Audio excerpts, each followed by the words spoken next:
Hello everyone, welcome to our channel.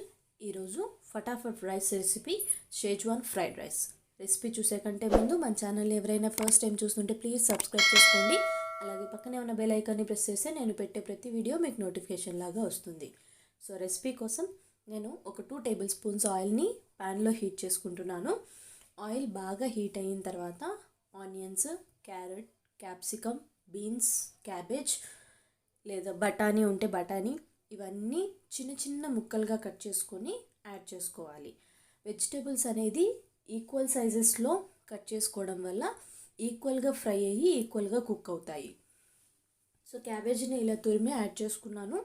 వీటన్నిటినీ high ఫ్లేమ్లో ఒక 2 నుంచి 3 నిమిషాలు బాగా ఫ్రై చేసుకోవాలి. బాగా ఫ్రై చేసుకోవాలి అంటే ఫుల్గా కుక్ చేయకూడదు, జస్ట్ 50 to 60% కుక్ అయితే సరిపోతాయి.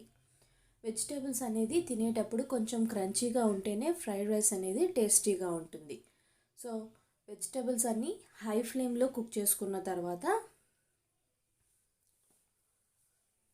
ఇప్పుడు ఇందులో సాసెస్ని యాడ్ చేసుకుంటున్నాము. నేను ఇక్కడ షేజ్వాన్ సాస్ అనేది యూస్ చేస్తున్నాను. ఈ షేజ్వాన్ సాస్ నార్మల్గా మనకు మార్కెట్లో అవైలబుల్ ఉంటుంది. సో మనం ఇంట్లో కూడా ప్రిపేర్ చేసుకోవచ్చు. ఆ రెసిపీ మరొకసారి చూపిస్తాను.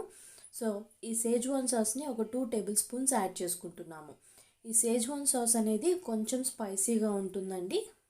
సో మీ స్పైసీనెస్కి తగ్గట్టు 1 స్పూన్ ఆర్ 1.5 స్పూన్ని అడ్జస్ట్ చేసుకొని యాడ్ చేసుకోవాలి. దాంతోపాటు ఒక 1/2 టీ స్పూను సోయా సాస్ని యాడ్ చేసుకుంటున్నాను. వీటితో పాటు 1 టేబుల్ స్పూను రెడ్ చిల్లీ సాస్ని కూడా యాడ్ చేసుకుంటున్నాము. మీరు కావాలి అనుకుంటే 1 టేబుల్ స్పూన్ టమాటో కెచప్ని కూడా యాడ్ చేసుకోవచ్చు, బట్ నేనైతే యాడ్ చేయట్లేదు. ఇప్పుడు ఇందులో 1 to 2 టేబుల్ స్పూన్స్ మిరియాల పొడిని కూడా యాడ్ చేసుకొని మొత్తం ఒకసారి బాగా మిక్స్ చేసుకొని సాసెస్ అనేది పచ్చివాసన పోయే వరకు ఫ్రై చేసుకోవాలి. అంటే ఒక 2 నుంచి 3 నిమిషాలు ఫ్రై చేసుకోవాలి. ఈ ప్రాసెస్ కూడా హై ఫ్లేమ్లోనే చేసుకోవాలి.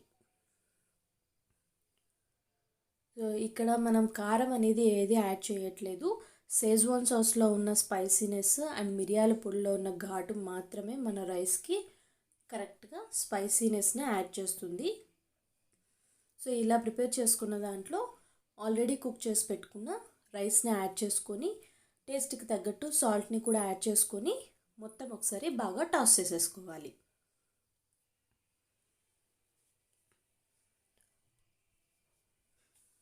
రైస్ రెడీ చేసి పెట్టుకున్నామంటే మినిమం 2 to 5 మినిట్స్లో రెసిపీ అనేది కంప్లీట్ అయిపోతుందండి. చాలా ఎమ్మీగా, చాలా టేస్టీగా ఉంటుంది. సో ఈ రెసిపీ మీకు నచ్చితే మీరు ట్రై చేసి టేస్ట్ చేసి ఎలా కుదిరింది అనేది నాకు కామెంట్ సెక్షన్లో చెప్పండి. ఈ వీడియో మీకు నచ్చితే లైక్ చేసి మీ ఫ్రెండ్స్ అండ్ ఫ్యామిలీతో షేర్ చేసి మన ఛానల్ని సబ్స్క్రైబ్ చేసుకోవడం మర్చిపోవద్దు. Thank you for watching. Keep supporting. Bye.